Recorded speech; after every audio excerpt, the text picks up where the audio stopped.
Bom dia, boa tarde, boa noite pessoal. Meu nome é Lucas Kumura e eu sou membro da equipe de Python científico da ForCode. E hoje a gente vem para a nossa segunda aula de pandas. A gente vai começar falando sobre manipulação de dados. E para isso a gente vai usar o PDUnique, o def_value_count, o def_groupBy, o def_apply e o def_carry. Para isso a gente vai para o VS Code. Aqui no VS Code, a primeira coisa que a gente faz, e o que eu sempre reforço, é importar as bibliotecas. Então, import pandas, import numpy, import matplotlib.pyplot. E eu criei um comando aqui para imprimir o gráfico na mesma tela.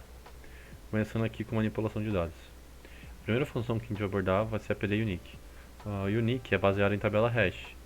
Então, os uniques são devolvidos por ordem de aparecimento. E ela não classifica.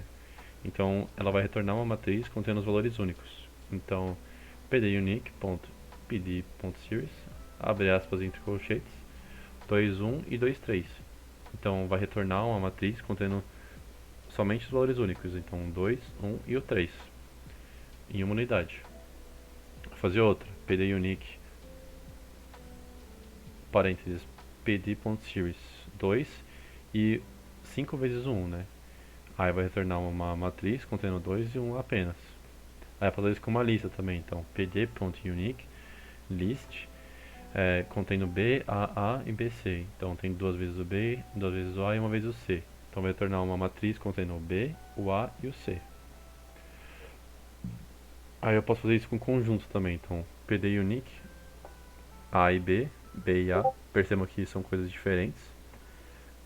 O A e C e o B e A. Então vai retornar A, B e A e C. E ainda manda o tipo de dado. O def_value_counts, ele retorna uma série contendo contagens de linhas exclusivas no DataFrame. Os principais parâmetros vão ser o subset, que são as colunas a serem usadas a contar combinações únicas, o sort, que vai ordenar pela frequência, o ascend, que ordena de forma crescente por padrão, e muitos outros parâmetros que você pode buscar na documentação. Eu recomendo fortemente que vocês recorram à documentação. Então vamos lá, eu criei uma data frame aqui, def1, pd.dataframe, o número de pernas, o número de asas e o nome do animal. Aí eu mudei, criei uma tabelinha aqui. Agora, eu vou pedir que retorne contagem de valores únicos, né? Então, 4 e 0 aparece duas vezes, o 2 e 2 aparece uma, e o 6 e 0 aparece uma também. O def1.valueCounts. Quando eu boto por padrão, sort é igual a true. Então, quando eu coloco sort igual a false, ele não vai ordenar pela frequência para mim, né? Então, 2, 2 aparece uma vez, 4, 0, 2, 6, 0, 1. Agora eu posso fazer isso de forma crescente, né? Eu posso adicionar o parâmetro ascending. Aí eu posso falar que ascending igual a true. Aí vai ficar 2, 2 igual a 1, 6, 0 igual a 1 e 4, 0 aparece duas vezes, de forma crescente. O def.groupBy, ele agrupa o dataframe usando um mapeador ou por uma série de colunas. É uma operação de agrupamento, envolve alguma combinação de divisão do objeto, aplicação de uma função e combinação dos resultados. É legal que isso pode ser usado para agrupar grande quantidade de dados e operações de computação nesses grupos. Os principais parâmetros vão ser o by, que é usado para determinar os grupos do groupBy, e tem inúmeras entradas para by e os eixos, né? Então eu vou criar aqui uma def1, o animal, né? Dois animais, falcon e parrot, e vou botar a máxima velocidade. Aí eu vou printar isso, uma tabela com os animais e as máximas velocidades. Aí eu vou pedir que isso agrupe e dê a média, né? Então eu agrupei o falcão e pedi a média das velocidades. Aí deu 375 e 25. O def_apply, ele aplica uma função ao longo de eixo do dataframe. Então os objetos passados para a função são objetos series, cujo índice é o índice do dataframe, eixo igual a 0, ou as colunas do dataframe, eixo igual a 1. Os principais parâmetros que ela vai receber vão ser a função, né, que vai ser aplicada a cada coluna ou linha, os eixos, 0 é o índice, 1 é a coluna, o padrão é 0. O raw bool, que determina se a linha ou a coluna é passada como objeto, series ou end array. Se for falso, passa cada linha ou coluna como uma série para a função. Se for verdadeiro, a função passada ela vai receber o objeto sem end array em seu lugar. Então eu vou resgatar conhecimentos passados. Eu vou usar aqui o pd.read de novo. pd.read Excel. Eu vou mandar printar aqui na tela a minha tabela, minha planilha. Beleza, feito isso. eu vou aplicar a raiz quadrada, né, nas, nas linhas. Então, def.apply, npsqrt, axis equal 1. Então isso vai retornar uma data frame com a raiz de todas as linhas, de todos os termos das linhas. Agora eu vou fazer a soma, né? Então def.apply np.sum das colunas. Então eu vou somar todos os valores das colunas, baseado na primeira tabela, não na que eu alterei. Então vai somar o valor de todas as colunas. Então fixa seed, vou somar todos os valores dela e assim em diante. O def carry ele vai consultar as colunas de um data frame com uma expressão booleana. Então os principais parâmetros vão ser o XPR, que vai ser a string de consulta, né, que vai ser avaliada, e um inplace, tipo, se a consulta deve modificar os dados do local ou retornar uma cópia modificada. E tem muitos outros parâmetros, eu recomendo que vocês busquem a documentação, porque às vezes vocês podem encontrar o que vocês precisam de verdade. Então vamos lá, a gente vai fazer a consulta aqui com base numa expressão booleana. Então def.carry, em que chlorides é menor que densidade. Aí feito isso, ele vai retornar essa data frame pra gente, em que uma consulta em que o chlorides é menor que o density.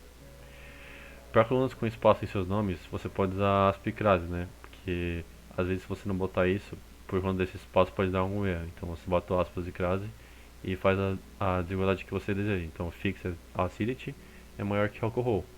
Aí ele vai retornar essa data frame pra gente. A gente pode fazer uma chamada equivalente, né? Pra ter uma alternativa para def carry, né? Uma chamada equivalente, que seria chamar essa def chlorides é maior que def volatility acidity. Aí vai retornar isso aqui. Perfeito, pessoal? Agora a gente vai aprender a tratar duplicatas no pandas. E para isso a gente vai usar o def.duplicated e o def.dropDuplicates. Então a gente vai aqui para o VS Code. Aqui a primeira que a gente vai abordar vai ser a def.duplicated. Então ela vai retornar uma série booleana denotando linhas duplicadas. A consideração de certas colunas é opcional. Os principais parâmetros que ela vai receber vão ser o subset, que é o rótulo de coluna de subconjunto ou sequência de rótulos, o keep, que vai determinar quais duplicatas, se houver, né, a gente deve marcar. O primeiro marca duplicatas como verdadeiras, exceto para a primeira ocorrência. O último, ele vai marcar duplicatas como verdadeiras, exceto para a última ocorrência. E o falso, né, tem três opções. O falso ele marca todas as duplicadas como verdadeiras. Então eu vou fazer aqui, verificando a presença de duplicados no banco de dados, def.duplicated. Então ele mostra se tem duplicados no banco de dados. Aí por enquanto deu false. Eu vou dar o exemplo não usando o banco de dados, né? Então vou definir aqui o def1, uma data frame, com uma marca, o estilo e a nota, né? Aí eu mandei printar ela aqui, rodei ela aqui na tela, deu isso. O padrão, tipo, para cada conjunto de valores duplicados, a primeira ocorrência é definida como false e todas as outras como true. Então eu tenho aqui, ela vai avaliar isso aqui, né? A primeira ocorrência é definida como false e todas as outras como true. Então eu tenho isso aqui, a primeira é false e a outra é true. Aqui eu não tenho, então todas as outras vão ser false. Ao usar a última ocorrência de cada conjunto de valores duplicados é definida como false e todas as outras como true. Então eu vou botar aqui esse keep, né, que eu falei. Eu vou pedir a última. Então a última ocorrência de cada conjunto de valores duplicados. Então aqui eu tenho mian. Então a primeira ocorrência eu vou botar como true e a última eu coloco como false. Aqui como é duplicado eu coloco tudo como false. Ao definir keep on false, todas as duplicadas são true. Então, tipo, aqui tem as duplicadas, então todas são true. True, true, false, false. Eu posso também achar duplicadas em colunas específicas. Aí eu defino uma coluna aqui, então def1.duplicated, subset, né, que é o rótulo de coluna. Então eu quero a marca. Aí eu vou vir aqui e vejo, né, yum yum. Então vai ter duas, né, então true. Então vai ser true para a última e false para a primeira. O resto eles vão alterando. O def.dropDuplicates ele vai retornar a data frame com linhas duplicadas removidas. Então, e a consideração de certas colunas é também opcional. os principais parâmetros que ela vai receber vão ser também vão ser o subset, né? O keep, que determina quais duplicatas, né? E também funciona praticamente da mesma forma que o duplicates. Então eu vou vir aqui, eu vou resgatar a def1, né? Que eu defini lá no primeiro exemplo da def duplicates. Def1, voltei ela para cá. Padrão. Por padrão, ela vai remover linhas duplicadas com base em todas as colunas. Então, def1.dropDuplicate, então isso aqui vai ser excluído. Então, excluiu esse yum e vai ficar só um deles. Como as outras não estão duplicadas, os dados aqui, elas vão se manter, porque os valores de rating ainda é diferente. E o style também. Aí eu posso fazer removendo duplicatas em uma coluna específica. Então, eu quero retirar duplicatas na brand, na coluna brand. Então, por exemplo, eu vou tirar aqui. Eu tirei aqui esse yum, que é uma duplicata, e esse indome, que também é uma duplicata. Aí manteve só duas. Eu posso também remover duplicatas e manter nas últimas ocorrências. Então, eu removi a duplicata, e eu mantive uma, né? Que ele mantém uma. Aí ficaria dessa forma. Tranquilo, pessoal? Agora a gente vai aprender a tratar dados ausentes do pandas, né? E para isso a gente vai usar o def.snu.sum, o def.dropNar, o def.fillNar e o def.replace. Então, para ficar um pouco mais claro, a gente vai para o VS Code. Aqui no VS Code, a primeira que a gente vai abordar vai ser essa def.snu, e ela vai retornar o dataframe com true para quando o valor for falso e false caso contrário. Então, eu usei nossa base de dados como referência, então df, mandei printar, aí eu vou pedir que ela retorne um dataframe com true e um dataframe com false. Aí, rodei e fica isso aqui. O def.snu.sum, ele vai retornar a soma de quantos valores vazios tem em cada variável. Então, def.snu.sum, aí ele somou a quantidade de valores nulos em cada variável. Fixed acidity tem 16, Volatile acidity tem 33 e assim em diante. Aí tem o def.snu.sum.sum, que ele vai retornar a soma total de todos os valores vazios presentes no dataframe. Aí eu vou fazer isso para o nosso banco de dados e vai retornar 483, que é justamente a soma disso aqui. O def.dropNar, ele vai remover os valores ausentes. Então, os principais parâmetros que ele vai receber vão ser os eixos, que tipo, determina se as linhas ou colunas que contêm valores ausentes são removidas. Então, 0 é igual ao índice. Então, você vai eliminar as linhas que contêm os valores ausentes. 1 são as colunas, então você vai eliminar as colunas que contêm os valores ausentes. Aí tem o trash, tem o how, tem o any, tem o all, tem o subset, tem o inplace, tem muitos outros parâmetros. Então, eu vou fazer aqui, eu vou eliminar linhas onde pelo menos um elemento está faltando. Então, def.dropNar é o padrão, né? Então, feito isso, eliminou a linha 3, eliminou a linha 4, eliminou a linha que pelo menos um elemento está faltando. Eu posso eliminar colunas onde pelo menos um elemento está faltando. Eu eliminei linha na última, agora eu vou eliminar coluna. Então, def.dropNar axis columns. Aí eu vou eliminar as colunas. Aí eliminou todas, basicamente. Eliminou as colunas em que o elemento falta. Aí eu posso fazer mantendo apenas as linhas com pelo menos dois valores não none. Aí é esse trash que eu falei, né? Tipo, ele é o mínimo de valores que tipo, linha com pelo menos dois valores não none. Então, tipo, a quantidade mínima. Então, eu defini trash igual a 2. Aí foi eliminando. É que não dá pra ver por aqui, mas eliminou a... Tipo, manteve as linhas com pelo menos dois valores não none. Aí eu posso definir em quais colunas procurar os valores ausentes, com o subset, né? Que é que nem eu falei, o subset ele acha o rótulo, né? Então o subset, eu quero o álcool e o clorid. Então eu quero que a função ache os valores nulos nessas colunas. Aí ele vai fazer a filtragem e vai retornar para mim. Aí ficaria isso aqui. O def.fillNar, ele vai preencher os valores NA e NA usando um método especificado pela gente, né? Então os principais parâmetros vão ser o value, que vai ser o valor a ser usado para preencher os buracos, o method, que vai ser o método que a gente vai usar para preencher os buracos no bloco, preenchimento da série reindexado, o fill, que vai propagar a última observação válida para a próxima válida.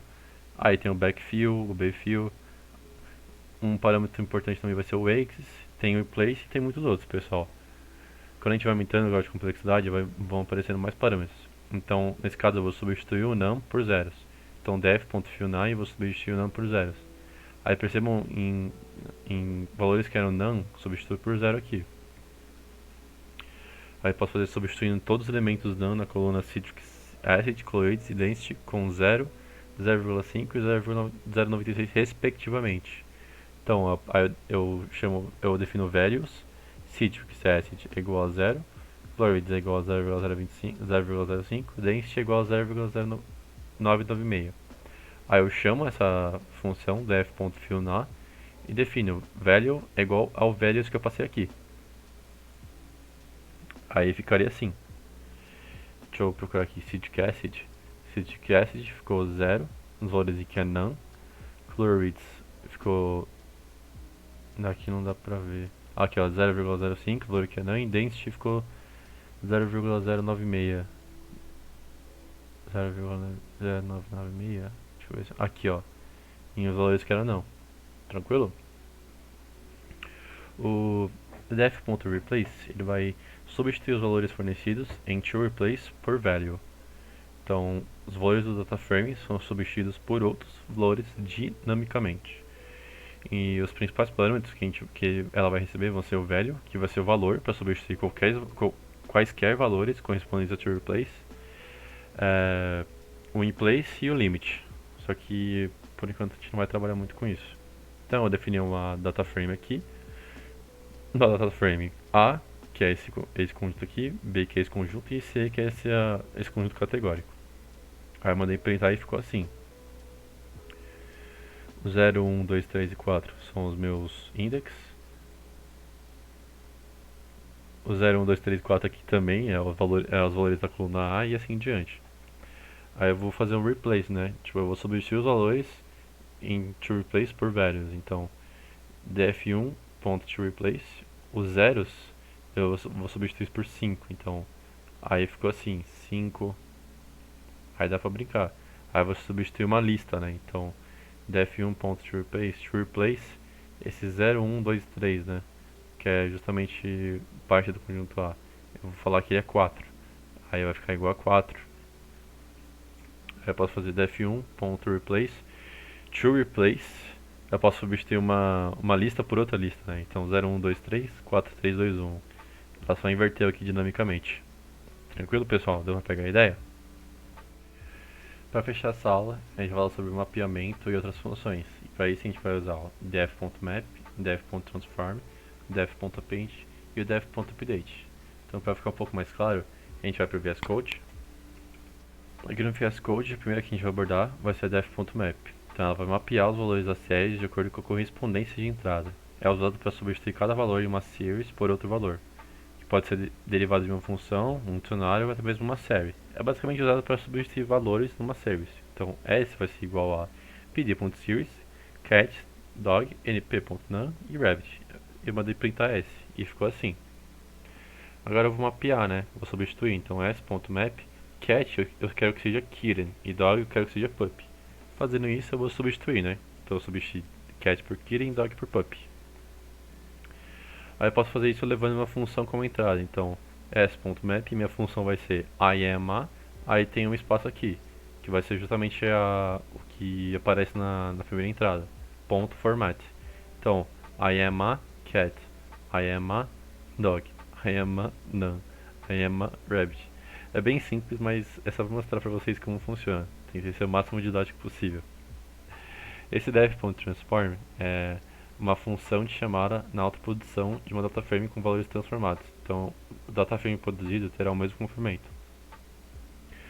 Os principais argumentos, né, os principais parâmetros vão ser a função, né, que pode ser semelhante a uma lista ou semelhante a um dict, e os eixos, né, 0 ou o índice aplica a função a cada coluna, 1 ou columns aplica a função a cada linha. Então, para isso, vou mostrar aqui essa def1 que vai ser igual a pd.dataframe. A vai ser um range de 0 a 2, né? E B vai ser de 1 a 3. Aí eu mandei printar aqui. Agora eu vou transformar, né? Com os novos valores. Então, meus novos valores eu peguei uma função encurtada aqui, lambda.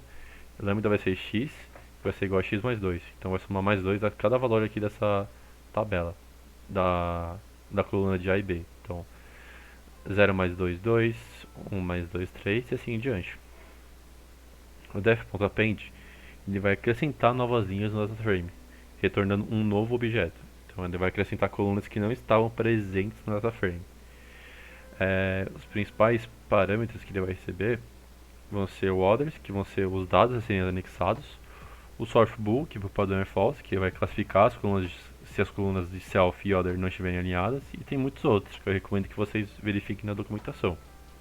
Então vamos lá, eu criei essa dataframe aqui, pd.dataframe 1, 2, 3 e 4, definir a coluna, né, que vai ser A e B, e os index que vão ser x e y. Aí eu rodei e ficou assim. Agora eu vou adicionar linhas, né, a essa dataframe. Então eu defini outra variável, def2, que vai ser pd.dataframe 5, 6, 7 e 8, nas colunas A e B também, só que com novas index A e B. Aí eu fiz o def1.append def2, então eu adicionei def2 a def1. Aí ficou dessa forma aqui, eu criei dois index e mais dois valores para cada coluna. O def.update ele modifica no local usando valores não vazios de outro dataframe e ele alinha nos índices. Então o complemento do dataframe não aumenta como resultado da atualização, apenas os valores correspondentes ao índice e coluna são atualizados. Os principais parâmetros vão ser o order, que deve ter pelo menos um rótulo de índice e coluna correspondente ao dataframe original, e o join, que por padrão é esquerda. Apenas a junção à esquerda é implementada, mantendo o índice e as colunas do objeto original. E também, pessoal, assim como as demais funções, tem muitos outros parâmetros que vocês podem explorar. Mas vamos trabalhar com o que a gente tem agora. Então, def1 vai ser igual a pd.dataframe 1, 2 e 3. E b vai ser a 400, 500 e 600.